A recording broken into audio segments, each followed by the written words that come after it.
Hello दोस्तों, TCS के बारे में बात करेंगे। क्वार्टर 4 और जो फाइनल रिजल्ट्स हैं वो आ चुके हैं, डिविडेंड का भी अनाउंसमेंट हो चुका है। इसके बारे में डिस्कस करेंगे और क्या इंपॉर्टेंट फाइनेंशियल नंबर्स हैं सब कुछ वीडियो में डिस्कस करेंगे और एनालाइज करेंगे। सबसे पहले दोस्तों डिविडेंड की बात, 24 रुपीस का डिविडेंड टीसीएस ने डिक्लेयर किया हुआ है और पेमेंट जो है एजीएम के बाद हो जाएगा। तो जो इंपॉर्टेंट डेट्स हैं वो अभी तक आई नहीं हुई है, जैसे रिकॉर्ड डेट है, तो ये सब डेट्स जो आएगी हम आपको अकॉर्डिंगली इन्फॉर्म करते रहेंगे दोस्तों। बट जनरली हमने देखा है पास्ट में मई के महीने में, मई के बिल्कुल एंड के समय में वो रिकॉर्ड डेट का समय रहता है। तो डिटेल्स आएंगी, हम आपको बताएंगे। अब देखिए, जब हम डिविडेंड की बात कर रहे हैं तो थोड़ा एनालिसिस भी हम लोग यहां पर कर लेते हैं। देखिए, क्वार्टर 1, 2, 3 मतलब जो 9 महीने अगर आप देखें, हर 3 महीने 3 महीने 3 महीने करके, तो टीसीएस ने 3 बार डिविडेंड दिया था। तीनों डिविडेंड को आप ऐड करेंगे तो 24 रुपीस का डिविडेंड होता है।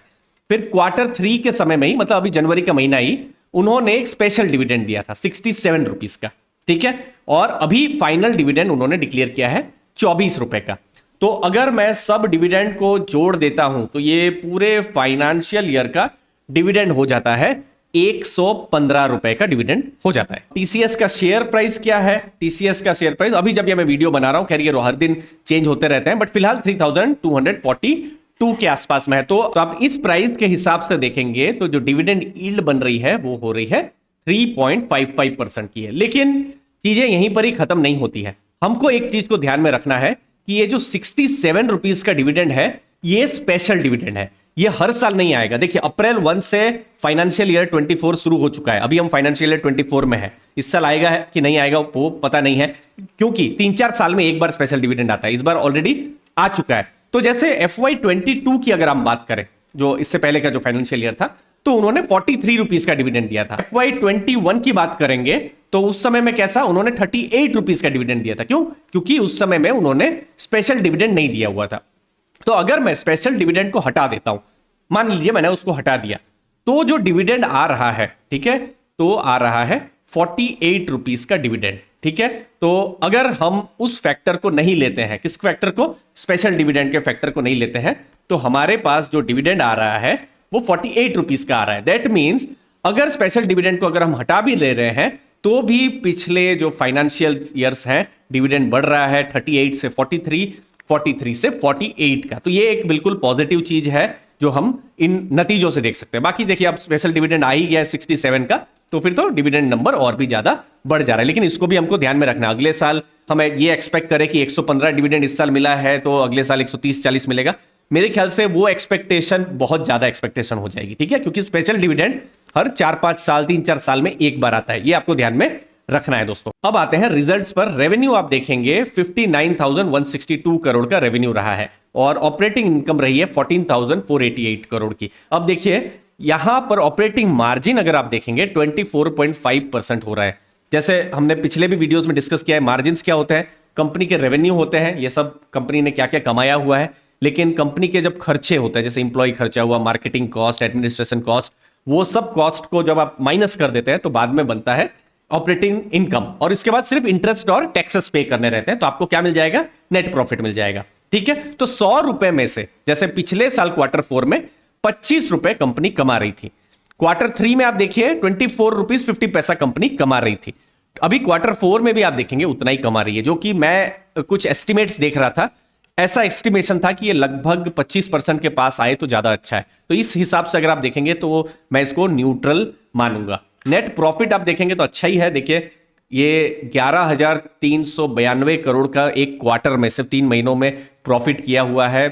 कंपनियां बहुत कम है, मतलब गिन के उंगलियों में हम गिन सकते हैं, इतनी ही कंपनियां हैं भारत में जो एक क्वार्टर में 10,000 करोड़ से ऊपर का प्रॉफिट करती है। बहुत बड़ा नंबर है दोस्तों, 19% से ऊपर का यहां पर प्रॉफिट मार्जिन है। अब FY23 एंड कैसा हुआ है? ओवरऑल मार्जिन 24.1% रहे हैं, जो पिछली बार 25.3% थे, तो मार्जिन घटे हैं। और ये चीज का एक्सपेक्टेशन भी था, अंदेशा भी था, क्योंकि बहुत ज्यादा मार्जिन पर प्रेशर भी था, ठीक है। फिर अगर आप नेट इनकम अगर आप देखेंगे, प्रॉफिट मार्जिन 20% से 18.7%। लेकिन क्या कंपनी ने ओवरऑल ग्रोथ किया है? तो आप ये नंबर्स देख सकते हैं, कंपनी ने इनकम जो है, रेवेन्यू है, वहां पर ग्रोथ किया ही हुआ है। अब जब भी आप आईटी कंपनियों को एनालाइज करें, जैसे यहां हम टीसीएस को एनालाइज कर रहे हैं, तो मैक्सिमम बिजनेस आता है यूएस, जो अमेरिका मार्केट है, यूरोप मार्केट है, और वो नंबर्स हमको अभी भी वैसा ही देखने को मिल रहा है। और इंपॉर्टेंट चीज है कि हमको ग्रोथ देखने को मिल रहा है तो बिल्कुल हमको यहां per year on year growth देखने को मिल रहा है, तो ये एक पॉजिटिव चीज है। अब जो सेक्टर जो फोकस में रहने वाला है, क्योंकि देखिए आईटी कंपनी है, उनको बिजनेस मिलते हैं कोई दूसरी कम्युनिकेशन कंपनी, मैन्युफैक्चरिंग या life science, health care, retail company, banking या फाइनेंस कंपनी से मिलते हैं, तो सबसे बड़ा वर्टिकल होता है बैंकिंग एंड फाइनेंस। तो यहां पर अभी यूएस और यूरोप में आपने देखा होगा क्रेडिट स्विस गिरा है यूरोप में, फिर जो सिलिकॉन वैली का गिरना हुआ है Q4 में ही हमने देखा था मार्च के महीने में।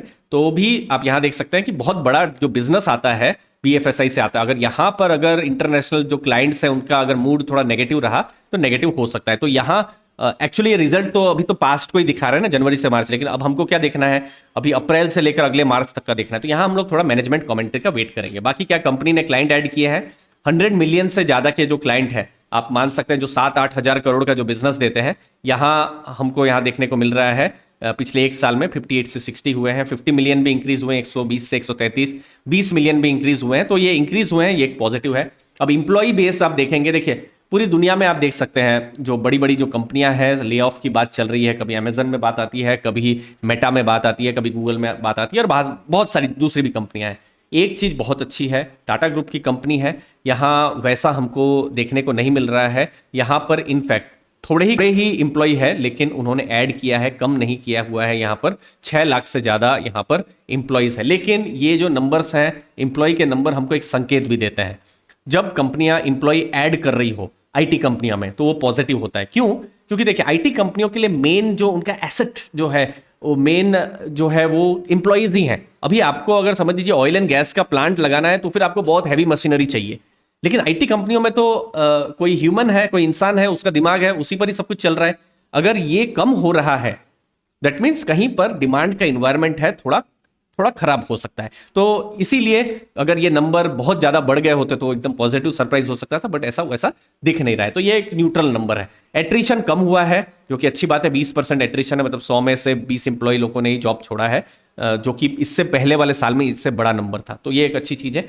लास्ट में हम देखेंगे ऑर्डर बुक जो टीसीएस की है 34.1 बिलियन डॉलर की है, जो कि ऑल टाइम हाई है, बहुत बड़ा नंबर है।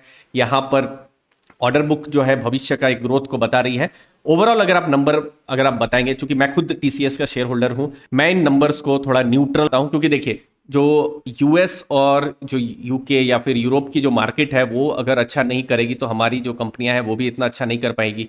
ठीक है, ये चीज को मैं मानता हूं। मैक्रो लेवल पर वहां पर इश्यूज चल रहे हैं, और ये जो हेडकाउंट का जो नंबर हमने देखा वहां पर दिख भी रहा है कि ये बहुत ज्यादा बढ़ा नहीं है। तो इससे कुछ सिग्नल जरूर मिल रहे हैं कि बहुत ज्यादा ग्रोथ की गुंजाइश, हम जितना कम ग्रोथ की गुंजाइश रखें उतना अच्छा है। बाकी कंपनी ग्रो कर रही है, उसमें कोई दो राय नहीं है, लेकिन बिजनेस एक बहुत ही टफ माहौल से गुजर रहा है। और यहां पर एक और टीसीएस के लिए एक एडेड थोड़ा सा मैं कहूंगा टफ टाइम हो सकता है या चैलेंजिंग टाइम हो सकता है, क्योंकि नए सीईओ यहां पर आने वाले हैं, तो यहां पर ट्रांजिशनिंग पीरियड भी यहां पर रहने वाला है। तो बहुत सारी चीजें यहां रहने वाली है। बट मेरा ऐसा मानना है कि पर्सनली ऐसा मेरा मानना है कि टीसीएस एक स्ट्रांग कंपनी रही है, लेकिन अभी फिलहाल एक मुश्किल माहौल से गुजर रही है। मैं और मैनेजमेंट कमेंट्री का वेट करूंगा, जहां पर मैनेजमेंट अगले साल के लिए क्या बताते हैं, इन सब के बारे में बात करूंगा। ब्रोकरेजेस की रिपोर्ट के बारे में मैं एनालिसिस करूंगा, और आपके सामने अगले कुछ दिनों में एक और वीडियो टीसीएस के ऊपर मैं आपके सामने लेकर आऊंगा। फिलहाल मैं यहाँ पर डिविडेंड आया है, मैं बिल्कुल पॉजिटिव हूं। कंपनी ने ग्रो किया है, प्रॉफिट किया है, मैं पॉजिटिव हूं, लेकिन फ्यूचर को लेकर मैं थोड़ा सा न्यूट्रल हूं यहां पर जब मैं टीसीएस की बात कर रहा हूं। मुझे उम्मीद है आपको वैल्यू मिली होगी। आपके समय के लिए बहुत बहुत धन्यवाद। थैंक यू दोस्तों।